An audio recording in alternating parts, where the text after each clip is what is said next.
अस्सलाम वालेकुम। जब आप लोग सोर्सिंग कर रहे होते हैं ना, तो सोर्सिंग में एक बहुत ही इम्पॉर्टेंट चीज़ आती है कि आपको ये पता होना चाहिए कि एक्चुअल और डायमेंशनल वेट में क्या फ़र्क है। ये इतनी बड़ी गलती है जो अक्सर वीएस कर जाते हैं, उन्हें पता नहीं होता, जिस पे क्लाइंट का लॉस होता है, बाद में उसको एक्स्ट्रा पैसे पे करने पड़ते हैं। तो ये चीज़ आपको पहले से पता होनी चाहिए। अच्छा, अब इसके अंदर क्या आ जाता है? फॉर एग्ज़ाम्पल, आपने 10 गिलास ख़रीदे हैं। अब आपने 10 गिलास ले लिए, अली बाबा से ख़रीद लिए, और आपको पता चला कि एक गिलास का वेट 100 ग्राम है और 10 ग्लासेस का वेट हो गया 1 kg। अब आपने 1 kg के हिसाब से, फॉर एग्जांपल 1 kg का रेट है $10। लॉजिस्टिक्स चार्जेस की मैं बात कर रहा हूँ, जो चाइना से यूके जाने के लगने हैं। अब आपने बता दिया अपने क्लाइंट को कि जी मैंने आपके लिए 10 गिलास ढूंढ लिए हैं, हमें जो उसकी कॉस्ट है वो 1 kg वेट है और $10 की कॉस्ट आएगी।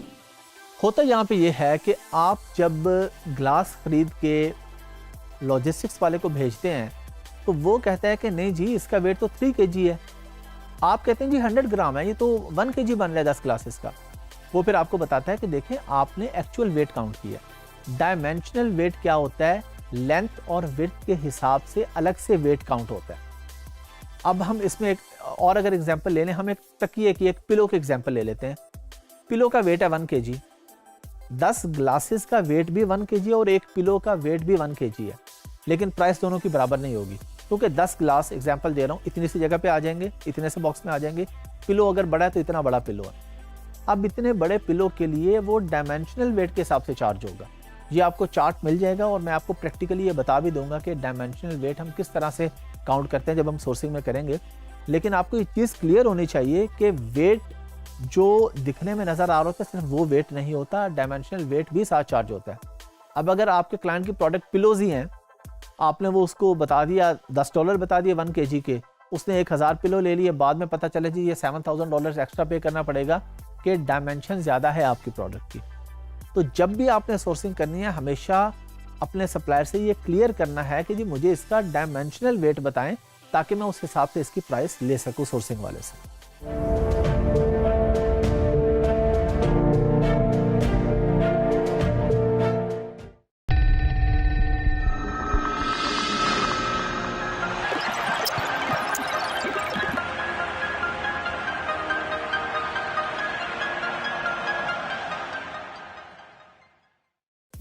अस्सलाम वालेकुम। हम बात करने जा रहे हैं इंस्पेक्शन के ऊपर कि इंस्पेक्शन क्या होती है और ये क्यों ज़रूरी है और कितनी ज़रूरी है। इंस्पेक्शन आप सब लोगों को पता है कि कोई भी चीज़ को चेक करवाना, उसको इंस्पेक्ट करवाना इंस्पेक्शन है कि जी ये प्रोडक्ट चेक कर दें, इसमें कोई मसला तो नहीं है। अच्छा, ये इंस्पेक्शन कहाँ पे आती है? अब हम बैठे हैं पाकिस्तान में, हमने प्रोडक्ट सोर्स कर ली अली बाबा के थ्रू चाइना से। अब शंघाई के किसी सप्लायर से आपने एक प्रोडक्ट खरीदी है ना, आप पाकिस्तान से वहाँ जा रहे हैं और जाना भी नहीं है, क्योंकि हम ये काम ही वर्चुअली कर रहे हैं, तो ये सारे काम घर बैठे होते हैं। अब हमें क्या पता कि उसने प्रोडक्ट सही भेजी है या गलत भेजनी है उसने, हमें तो नहीं पता। तो हम एक थर्ड पार्टी इंस्पेक्शन के लिए हायर करेंगे चाइना से या किसी भी मुल्क से जहाँ पे हमारी प्रोडक्ट है। हम उस कंपनी को कहेंगे जी आप हमारे बिहाफ पे जाके हमारी प्रोडक्ट चेक करें। अगर आपके 100 बॉक्सेस हैं तो वो जाके 10 या 15 बॉक्सेस खुलवाएंगे और उसमें से रैंडमली कोई यूनिट निकाल के देखेंगे कि किसी में कोई प्रॉब्लम तो नहीं है। इसको हम कहते हैं इंस्पेक्शन। इसके बिल्कुल माइनर से चार्जेस होते हैं, यानी माइनर मैं इसलिए कहूँगा कि जो इन्वेस्टर है, जो बिजनेस कर रहा है अमेजोन पे, जो बेच रहा है, उसके लिए $300-400 या $500 बिल्कुल माइनर अमाउंट है, क्योंकि वो 15, 20, 25 हज़ार या $50,000 इन्वेस्ट करने जा रहा है। तो आपने अपने क्लाइंट को हमेशा ये कहना है कि आप इतनी बड़ी इन्वेस्टमेंट कर रहे हैं तो आपने ये पैसे बिल्कुल नहीं बचाने, आपने लाजमन इंस्पेक्शन करवानी है। इंस्पेक्शन की टीम जाएगी, चेक करके बता देगी, अगर कोई इश्यूज हैं तो वो रिजॉल्व हो जाएंगे। अदरवाइज आपको नुकसान क्या होगा अगर इंस्पेक्शन आप नहीं करवाते? नुकसान ये होगा कि प्रोडक्ट चली जाएगी, FDA में गई, कस्टमर के पास पहुंची, उसने देखा कि जी उस पर कोई दाग हैं, कोई टूटी हुई है, कोई मसला है, आपको नेगेटिव रिव्यू आएगा। जब नेगेटिव रिव्यू आएगा, आपकी शॉप का फीडबैक ख़राब होगा, आपके पास सेल्स कम होंगी, आपका अकाउंट सस्पेंड होने के भी चांसेस हैं अगर ज़्यादा नेगेटिव रिव्यूज़ आएंगे तो इसलिए हम ये छोटे छोटे जो इसमें पैसे लगने होंगे, क्लाइंट को हमेशा इस पर फोर्स करेंगे और उसे बताएंगे, उसे इंपॉर्टेंस बताएंगे कि जी इसलिए ये काम ज़रूरी है, ये आपको ज़रूर करना चाहिए, और अगर नहीं करवाएंगे तो अपना नुकसान करेंगे इंस्पेक्शन के अंदर। अच्छा, एक और चीज़ जो बहुत कॉमन मिस्टेक होती है, लोग क्या करते हैं, वो कहते हैं जी आपने फ़र्ज़ करें शंघाई में एक बंदे से सामान ख़रीदा चाइना में, और अब आपने लॉजिस्टिक्स के लिए एक तीसरा बंदा हायर कर लिया, उसको आपने कहा कि जी आप जाएं शंघाई में मेरा सामान उठा के ले आएँ और वो ला के और उसके बाद मुझे शिप कर दें। अच्छा, आप पैसे बचाने के लिए लोग क्या करते हैं, लोग कहते हैं जी आप जब सामान उठा के ले आएंगे ना अपने पास तो मुझे ज़रा वीडियो कॉल करके सामान दिखा देना। पहली गलती आपने ये कर ली कि जब सामान वहाँ से उठा लिया आपने तो अब आप उस सप्लायर को क्लेम नहीं कर सकते। तो आपने ये गलती कभी भी नहीं करनी। इंस्पेक्शन उस फैक्ट्री में करवानी है जहाँ से सामान बनवाया है। जब आप उठा लेंगे और बाद में आप उन्हें कहें जी टूटा है या दाग है तो वो उसका बिल्कुल जिम्मेदार नहीं होगा। तो इस चीज़ का हमेशा ख्याल रखना है कि आपने इंस्पेक्शन वहाँ पे करवानी और वीडियो कॉल पे नहीं करवानी। आपने थर्ड पार्टी हायर करके उससे इंस्पेक्शन करवानी है। वो इंस्पेक्शन करेंगे, जाके वो बताएंगे कि इसके अंदर क्या मसले हैं, वो पूरी उसकी एक रिपोर्ट आपको बना के देंगे। वो रिपोर्ट आप अपने क्लाइंट को देंगे तो आपका क्लाइंट आपके काम से भी खुश होगा कि प्रोफेशनल आदमी है। वो कहेगा ये बच्चा या बच्ची बहुत प्रोफेशनल है जी, इन्होंने इंस्पेक्शन लोग नॉर्मली वीडियो कॉल्स पे भी कर लेते हैं, लेकिन वो कहेगा कि अच्छा इससे मेरे $300 तो लगवाए लेकिन मेरे पास इतनी बड़ी रिपोर्ट ला के दी कि इसमें मेजर ये फॉल्ट्स हैं, इसमें माइनर ये हैं, मेजर में इतनी गुंजाइश होती है, फॉल्ट में माइनर में इतनी होती है, अगर इससे ज़्यादा है तो सप्लायर आपको पे भी करता है। ये आपका पहले कॉन्ट्रैक्ट में होता है।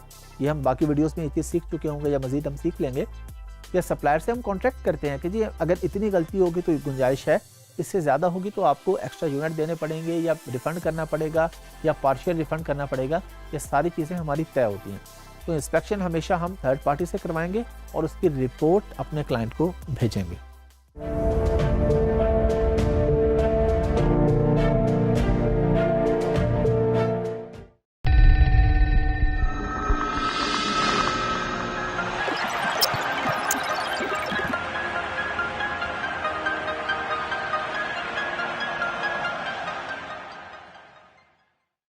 अस्सलाम वालेकुम।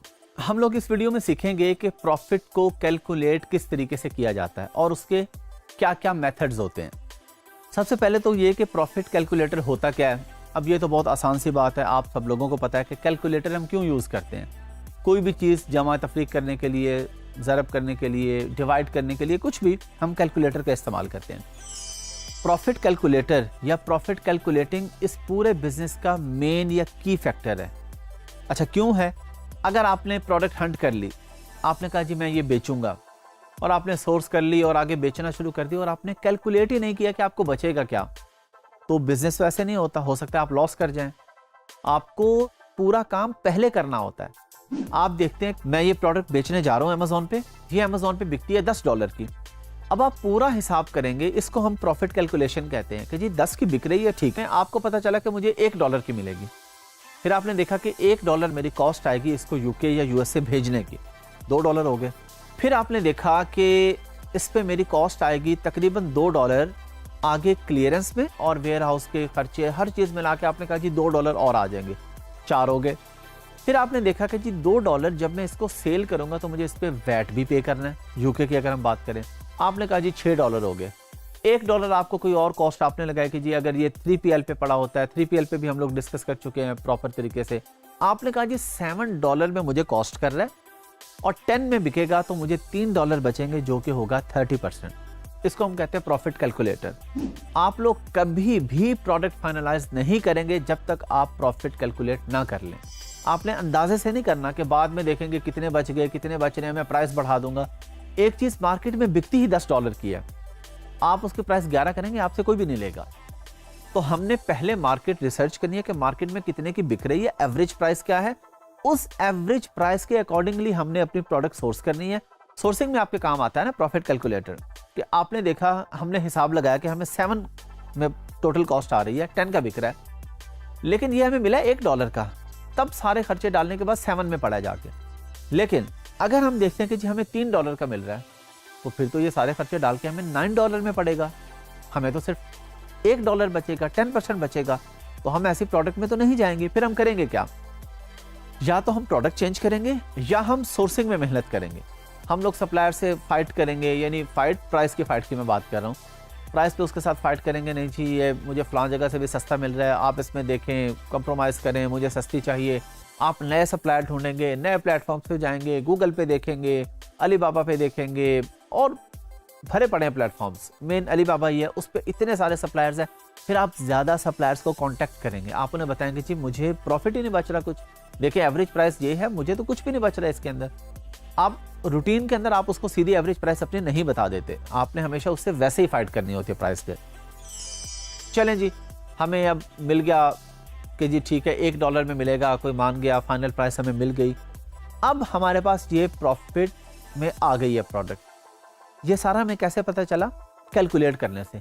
कैलकुलेट हम किस तरीके से करते हैं? अब इसके लिए मेनली हमारे पास दो तरीके होते हैं। एक होता है FBA कैलकुलेटर जो अमेजोन का अपना होता है, सेलर सेंट्रल, और एक हीलियम 10 के अंदर हमारे पास होता है प्रॉफिटेबिलिटी कैलकुलेटर। ये दोनों चीज़ें हम आगे जाके सीखेंगे। प्रैक्टिकली मैं आपको इन कैलकुलेटर्स पे कैलकुलेट करके दिखाऊंगा कि जी ये डायमेंशन है तो इसका अमेजोन क्या फीस चार्ज करेगा, वो सब कुछ उसमें ऑटोमेटिकली ऐड होगी। आपने कौन कौन सी कॉस्ट ऐड करनी है, कौन सी नहीं करनी, कहाँ पे ऐड करनी है, किस तरीके से करनी है, कैसे प्रॉफिट आना है, ये सारी चीज़ें हम जाके अगली वीडियोज़ में हीलियम 10 में भी सीख लेंगे और FBA कैलकुलेटर पर भी सीख लेंगे।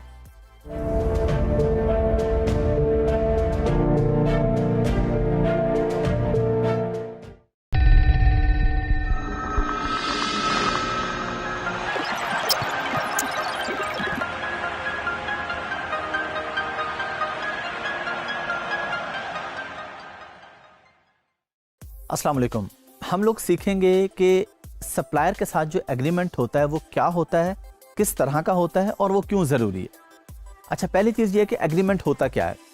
जब भी आप किसी से कोई चीज़ होलसेल में ख़रीदते हैं या ऐसी चीज़ ख़रीदते हैं जो आपने आगे बेचनी है, तो उसके लिए आप प्रॉपर एक एग्रीमेंट साइन करते हैं। आपके ज़हन में सवाल आ सकता है ना कि जी हम मार्केट में जाते हैं, कोई चीज़ ख़रीदते हैं, हम एग्रीमेंट तो साइन नहीं करते। वो चीज़ें आप अपने इस्तेमाल के लिए ख़रीदते हैं, आप देख लेते हैं और चीज़ को ख़रीद लेते हैं। जब आप कोई चीज़ बेचने के लिए ख़रीदते हैं तो फिर उसमें आप प्रॉपर एक एग्रीमेंट करते हैं कि मुझे ये क्वालिटी चाहिए, इस तरह की पैकिंग होनी चाहिए। ये सब चीज़ें आपने मेंशन करनी होती है एग्रीमेंट के अंदर। अच्छा, आप लोग पिछली वीडियोस में सीख चुके हैं कि हम अली बाबा पे चैट किस तरह करते हैं, जिसके साथ भी हमने डील करनी है, सप्लायर के साथ जो चैटिंग हो रही है, उसमें मैंने आपको दिखाया था कि अटैचमेंट का एक बटन आ रहा होता है कि आपने कोई फाइल अटैच करनी है तो आपने वहाँ पे बेसिकली ये एग्रीमेंट अटैच करना होता है और आप अपने सप्लायर को कहते हैं कि आप इसको प्रिंट आउट करके इस पे सिग्नेचर करके मुझे वापस इसी चैट में भेज दें। आप लोगों ने ये चीज़ बिल्कुल मिस नहीं करनी। जब भी आप अपने सप्लायर से अपने लिए या अपने क्लाइंट के लिए कोई चीज़ ले रहे हैं तो एग्रीमेंट ज़रूर साइन करना है। एग्रीमेंट में क्या चीज़ें होती हैं कि जी प्राइस, आपने ये भी आप लोग चीज़ें सीख चुके हैं कि जी हमने FOB प्राइस लेनी है या DDP है, पैकेजिंग किस तरह की होगी, और उसके अंदर आप मेंशन करेंगे कि मैं आपको एडवांस पेमेंट कितनी करूँगा, बैलेंस पेमेंट कब होगी, आइटम कब मिलेगी, कब वहाँ से शिप होगी, इवन आपकी पैकेजिंग का डिज़ाइन क्या होगा, इंसर्ट कार्ड, ये मैं अभी आपको प्रैक्टिकली दिखाता हूँ स्क्रीन पे, तो उसमें मैं आपको बता दूंगा कि इंसर्ट कार्ड क्या होता है। ये सारी चीज़ें आपने एग्रीमेंट के अंदर मेंशन करनी होती है। तो अभी हम इसको प्रैक्टिकली देखते हैं। अब आप लोगों के सामने स्क्रीन आ रही है, इस पर एक एग्रीमेंट सैम्पल है आपके सामने। अब इसके अंदर बहुत सी चीज़ें ऐसी हैं, जैसे कि मैंने बताया कि हो सकता है किसी और प्रोडक्ट में वो ना हो, कोई ऐसी प्रोडक्ट हो जिसमें कलर वेरिएशन ना होती हो, जिसमें साइज़ वेरिएशन नहीं है, जिसमें लोगो कहीं और पे है। तो ये सिर्फ एक सैंपल मैं आपको दिखा रहा हूँ और ये ज़रूरी नहीं कि अब जो एक एक लफ्ज़ लिखा है वो मैं इसमें पढ़ूंगा, क्योंकि ये एक सैंपल है। आप लोग जिस प्रोडक्ट की सोर्सिंग करेंगे हो सकता है वो इससे टोटली डिफरेंट हो। हमारे सामने ये लिखा आ रहा है एग्रीमेंट फॉर, आगे कोई भी प्रोडक्ट का नाम है। अब हमारे सामने लिखा आ रहा है कि जी हम इसको 3000 यूनिट का ऑर्डर प्लेस कर रहे हैं। हम उसे कह रहे हैं कि जी एक हमने पहले ले लिया था आपसे, एज ए सैंपल मंगवाया था, तो 2999 आपने हमें भेज देने हैं। अब क्योंकि एग्जाम्पल एक हमारे पास ऐसी है कि जिसके अंदर कलर से रिलेटेड कुछ चीज़ें हैं, तो फ़र्ज़ करें हमने सैंपल मंगवाया था ग्रीन कलर का, तो हमने उसको कहा कि जी अब आप प्लीज़ इसमें जो है ना वो रेड कलर ऐड कर दें, और जो भी आपकी रिक्वायरमेंट है आप बता देंगे कि लोगो कहाँ पे ऐड करना है और कलर आपको कौन सा चाहिए, अगर कोई ऐसी प्रोडक्ट है जिसमें कलर आते हैं। अच्छा, ये नीचे बस प्रोडक्ट की कुछ पिक्चर्स आ जाएंगी जो आपकी फाइनलाइज हुई है। अगर ऐसी प्रोडक्ट है जिसमें 2-3 चीज़ें मिला के कुछ बन रहा है, तो फाइनल एक पिक्चर आ जाएगी जी, इसमें इतना हिस्सा रेड होगा, इतना हिस्सा ब्लैक होगा, लोगो कहाँ पे होगा। अच्छा, नीचे फिर आप अपनी रिक्वायरमेंट्स लिख देंगे, उसको बता देंगे कि हमारी रिक्वायरमेंट ये है कि हमारा ब्रांड लोगो जो है वो फ्रेम के ऊपर होना चाहिए, या अगर कोई टेक्सटाइल की प्रोडक्ट है तो उसके साथ एक वॉश लेबल अटैच होता है, उस पर आपका ब्रांड नेम होना चाहिए। तो बेसिकली रिक्वायरमेंट है आपकी कि आपका लोगो ऐड होना चाहिए। अब वो प्रोडक्ट पे जहाँ पे भी फिट आता होगा वहाँ पे सप्लायर कर देगा, आप भी उसको बता सकते हैं। फिर आप उसको, इसमें हम लिख रहे हैं कि जी आपसे हमारी ये प्राइस तय हुई है, इतने यूनिट्स की प्राइस तय हुई है, टोटल प्राइस हमारी इतनी बनेगी। अब फिर आप उसके पास आ जाते हैं, आप कहते हैं जी हमारा बॉक्स इस तरह का होना चाहिए, बॉक्स के ऊपर भी ब्रांड का लोगो होना चाहिए हमारा, और जिस तरह की हमने सैंपल ऑर्डर किया था, जो भी चीज़ हमारी उससे चैट में हुई है ना बात, वो सारी चीज़ें हम यहाँ पे लिखेंगे। अच्छा, फिर हम आपसे कहते हैं कि जी इंसर्ट कार्ड मैंने आपको कहा था, मैं आपको बताता हूँ। इंसर्ट कार्ड होता है बेसिकली आपकी प्रोडक्ट की, जिसके ऊपर पिक्चर और इन्फॉर्मेशन होती है जो प्रोडक्ट के अंदर होता है कार्ड। अगर आप कोई बेडशीट खरीदते हैं तो आप देखते हैं कि उसकी एक पैकिंग होती है, उसके अंदर एक कार्ड होता है जो आपको ऊपर से नज़र आ रहा होता है, उस पर लिखा होता है कि ये कॉटन है या माइक्रोफाइबर है या पॉली कॉटन है, प्रोडक्ट का मटेरियल लिखा होता है, उस प्रोडक्ट की प्राइस लिखी होती है, आपका लोगो होता है, कुछ भी जो भी आप मेंशन करना चाहें उसको हम कहते हैं इंसर्ट कार्ड। तो हम कहते हैं जी इंसर्ट कार्ड हमारा रेड कलर का होना चाहिए या ब्लू होना चाहिए या ग्रीन होना चाहिए, जो भी आप चाह रहे हैं वो आप उसको बता देते हैं। फिर आप उसको बताते हैं कि जी जो मैंने आपको कलर बताया है बस यही होना चाहिए, इसके अलावा कोई और लोगो या कोई और कलर इंसर्ट कार्ड पे नहीं होना चाहिए। ये मैं आपको एग्जांपल से दे रहा हूँ। अगेन ये बात आपने ध्यान में रखनी है कि आपने बाद में ये नहीं कहना शुरू कर देना कि जी वो सर ने ये चीज़ें बताई थी, अब ये तो हमारी प्रोडक्ट में आ नहीं रही तो हम कैसे सोर्सिंग करेंगे। आपने सोर्सिंग करनी है, जो चीज़ें रेलिवेंट हैं वो ऐड हो जाएंगी, जो नहीं रेलिवेंट वो आप लोग रिमूव कर देंगे इसमें से। फिर आप उसे कहते हैं जी इंसर्ट कार्ड इंग्लिश में होना चाहिए। अब आपका फ़र्ज़ करें आपका कोई जर्मन क्लाइंट है, आप अमेज़ॉन जर्मनी में लॉन्च कर रहे हैं, तो आप उसे कहेंगे कि इंसर्ट कार्ड जर्मन में होना चाहिए। अगर फ्रांस में कर रहे हैं तो आप कहेंगे जी फ्रेंच में होना चाहिए। स्पेन में कर रहे हैं तो आप कहेंगे स्पेनिश में होना चाहिए। लेकिन वहाँ भी आप इंग्लिश में भी कर सकते हैं। ये जब आप प्रोडक्ट हंटिंग करेंगे, उसके कीवर्ड रिसर्च पे जब आप जाएंगे तो आपको आइडिया होगा कि इस प्रोडक्ट को जो सर्च किया जाता है वो इंग्लिश कीवर्ड्स के थ्रू किया जाता है या स्पेनिश कीवर्ड के थ्रू। अगर हम स्पेन की बात करें, अगर फ्रांस की बात करें तो आप देखेंगे कि ये फ्रेंच में लोग आके लिखते हैं या इंग्लिश में आके लिखते हैं। तो जिस लैंग्वेज में ज़्यादा ढूंढा जा रहा है, ज़्यादा जिस बारे में पूछा जा रहा है, जिस बारे में लिखा जा रहा है, हम लोग उसी लैंग्वेज का इंसर्ट कार्ड बनवाएंगे। या हम अपने जो हमारा क्लाइंट है उसकी रिक्वायरमेंट उससे पूछ लेंगे, उससे कहेंगे आप क्या कहते हैं इस बारे में, उससे सिर्फ एक आइडिया लेंगे। तो फाइनल आपने करनी है ये सारी चीज़ें। तो जो भी फाइनलाइज आप करेंगे लैंग्वेज, वो आप उसको बता देंगे कि इस लैंग्वेज का हमारा इंसर्ट कार्ड बना दे। फॉर एग्जाम्पल आपने पाकिस्तान में एक चीज़ बेचनी है, अब आप उसे अगर बताएं ही ना लैंग्वेज, वो अगर चाइनीज़ लैंग्वेज में बना के भेज दे तो वो तो एक अजीब सी चीज़ हो जाएगी ना। या तो आप उर्दू में बनवाएंगे या आप इंग्लिश में बनवाएंगे, क्योंकि वो इंटरनेशनल लैंग्वेज है, हर मुल्क में बोली जाती है, हर मुल्क के लोगों को कहीं ना कहीं आती है। तो आप कहते हैं जी चलेंगे आप इंग्लिश में। और पाकिस्तान में ऐसे होता है, आप अक्सर चीज़ें खरीदते हैं तो उसका इंसर्ट कार्ड वगैरह इंग्लिश में होता है। तो जिस लैंग्वेज में भी आपने करना है वो आप उसको बता देंगे। फिर जो मैंने आपसे पहले बात की थी कि जब आप उससे फाइनल कर रहे होंगे चीज़ें तो उसको बताएंगे कि प्राइस हमारी 6 महीने तक फिक्स रहेगी, हम 6 महीने तक इस प्राइस को चेंज नहीं करेंगे, वो आपका यहाँ पे मेंशन हो जाएगा। फिर आप उसको लिख देंगे कि आपका इंसर्ट कार्ड का मेन टाइटल क्या होगा, या आपकी प्रोडक्ट के ऊपर अगर आपने कुछ लिखवाना है तो वो कहाँ पे होगा, किस साइज़ में होगा, उसके स्पेलिंग क्या होंगे, सारे वर्ड्स जो हैं वो कैपिटल होंगे या किसी वर्ड का फर्स्ट जो अल्फ़ाबेट है वो स्मॉल होगा, कैपिटल होगा। ये सारी चीज़ें आपने इस एग्रीमेंट में लिख के भेजनी है, क्योंकि आपके सप्लायर ने यहाँ से कॉपी पेस्ट करना है। तो आपने जो उसको चीज़ लिख के भेज देनी है वही फाइनल होगी। अगर उसमें वो कोई मिस्टेक करता है तो फिर वो जिम्मेदार होगा उसका। अगर आपने उसको बताया ही नहीं है, उसने अपनी मर्जी से कुछ भी कर दिया, कुछ भी लिख दिया है, तो फिर आप उसे जिम्मेदार नहीं ठहरा सकते। फिर आपने उसको एक ये बात फाइनल करनी है कि जो मैंने आपको नेगेटिव रिव्यूज़ बताए थे वो नहीं होने चाहिए। नेगेटिव रिव्यू क्या होता है कि किसी भी प्रोडक्ट के बारे में कोई बंदा गलत आके लिख रहा है। तो जब हम प्रोडक्ट हंटिंग करते हैं तो हंटिंग में हम हमेशा अपने कंपेटिटर के जो भी प्रोडक्ट पहले लोग बेच रहे हैं उनके जाके नेगेटिव रिव्यूज़ देखते हैं कि किस वजह से नेगेटिव रिव्यूज़ आ रहे हैं। फॉर एग्जांपल एक टेक्सटाइल की प्रोडक्ट है और उस पे नेगेटिव रिव्यूज़ आ रहे हैं कि एक पिलो केस है, वो कहते हैं जी पिलो पे दाग होते हैं, स्टेन्स होते हैं पिलो पे, ये नेगेटिव रिव्यूज़ आते हैं। तो आप अपने सप्लायर को बताएंगे कि बाकी लोगों के इस वजह से नेगेटिव आ रहे थे, ये हमें पता चल गई है रीज़न, इस पे नेगेटिव नहीं आना चाहिए, किसी और वजह पे भी नहीं आना चाहिए, लेकिन जिस पे पहले लोगों को आ रहे हैं उस पर हमें ज़्यादा फोकस करना है। तो नेगेटिव रिव्यूज़ से बचना है। फिर ये बॉक्स की फाइनल पिक्चर जो भी आपने फाइनलाइज की है, अगर कोई ऐसी प्रोडक्ट है जिसका बॉक्स है, कुछ ऐसी भी होते हैं जिनका बॉक्स नहीं होता, उनकी नॉर्मल पैकेजिंग होती है, सी थ्रू पैकेजिंग होती है, अंदर इंसर्ट कार्ड होता है, जैसे बेडशीट है, वो नॉर्मली किसी बॉक्स में पैक नहीं होती। लेकिन जिस प्रोडक्ट की मैं आपको एग्जांपल दे रहा हूँ, कोई भी प्रोडक्ट है ये बॉक्स के अंदर आती है। तो अगर आपका बॉक्स है तो आप बॉक्स फाइनल करेंगे, अगर बॉक्स नहीं है तो उसके साथ आप इंसर्ट कार्ड फाइनल करेंगे। फिर आप उसको ब्रांड का जो लोगो है आपका वो भी मेंशन करेंगे। कि जी ब्रांड का लोगो आपने इंसर्ट कार्ड के ऊपर एक साइड पे लगाना है। अब ये ऊपर लगा लें, नीचे साइड, दाएं बाएं, ये आप लोगों को इतना समझ आ जानी चाहिए जितने लेक्चर्स अभी हो चुके हैं कि ये सब चीज़ें आपको जो बताई जा रही हैं इसमें कुछ ना कुछ तब्दीली कहीं ना कहीं हो सकती है। तो आप लोगो एडजस्ट करवा लेंगे जहाँ पे भी अच्छा लग रहा होगा इंसर्ट कार्ड पे। लोगो आपने उसको बता देना है कि ये लाजमन मेंशन करना है, इसीलिए हमने ये कॉन्ट्रैक्ट में लिखा है। और बस फिर उसके बाद एक फाइनल पिक्चर आप उसे दे देंगे कि बॉक्स इस तरह का होगा, प्रोडक्ट इस तरह की होगी, प्रोडक्ट इस कलर की होगी, और नीचे आप उसको नोट दे देंगे कि मैं आपको 30% एडवांस पे करूंगा, 70% आपको मिलेगा इंस्पेक्शन के बाद। इंस्पेक्शन भी मैं आपको बता चुका हूं कि जब प्रोडक्ट आपकी रेडी हो जाती है तो आप किसी भी थर्ड पार्टी के थ्रू कोई भी कंपनी हायर करके चाइना में या यूके में या अमेरिका में जहां भी आपकी प्रोडक्ट है उसकी इंस्पेक्शन करवाते हैं कि इसमें कोई गलती तो नहीं है, ये प्रोडक्ट बिल्कुल ठीक है। तो आप उसको कहते हैं कि इंस्पेक्शन के बाद मैं आपको बाकी का 70% पे करूंगा।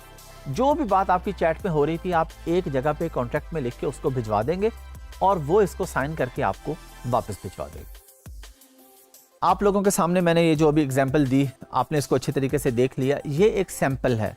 अब इसमें तस्वीर ऊपर भी हो सकती है, नीचे भी हो सकती है, कोई लाइन ऊपर हो सकती है, कोई लाइन नीचे हो सकती है, लेकिन ये सारी चीज़ें जो अभी आपने देखी हैं ये मेंशन होनी चाहिए। और ये ज़रूरी नहीं है कि ये सारी मेंशन होंगी, इससे कम भी हो सकती है, इससे ज़्यादा भी हो सकती है। जो भी आपकी रिक्वायरमेंट है, आप जिससे भी चीज़ खरीद रहे हैं उसमें जो भी आपकी रिक्वायरमेंट है उसके मुताबिक आप उससे एग्रीमेंट साइन करवा लेंगे और साइन करके अपने पास भी एक कॉपी रख लेंगे। सप्लायर के पास तो ऑटोमेटिकली उसकी कॉपी मौजूद है।